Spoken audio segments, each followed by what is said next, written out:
All right, so in this section here, we have some different types of equations to solve.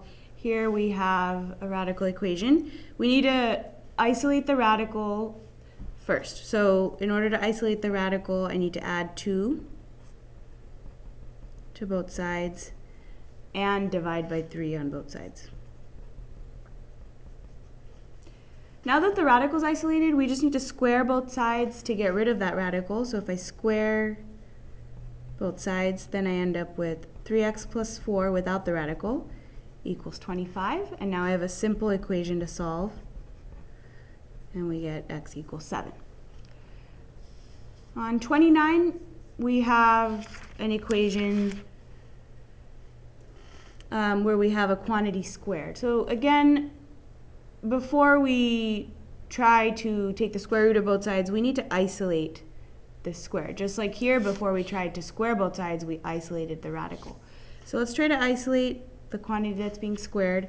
First, we need to subtract 7 and then divide by 3, negative 3. And then we can take the square root of both sides to get rid of this squared. So if we take the square root, x plus 2 equals, notice there's 2 answers here. It's because this could be positive or negative 3. So I get x equals negative 2 plus or minus 3. Negative 2 plus 3 is 1. Negative 2 minus 3 would give me negative 5. So both of these are solutions.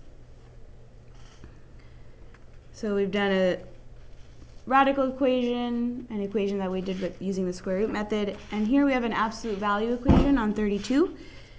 Similar to how we did the other two, we need to isolate the absolute value. So we're going to do that by first subtracting the 1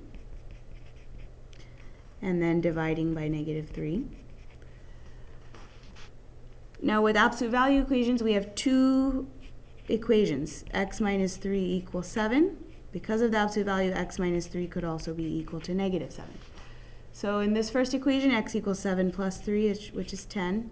Here, x equals negative 7 plus 3, which is negative 4.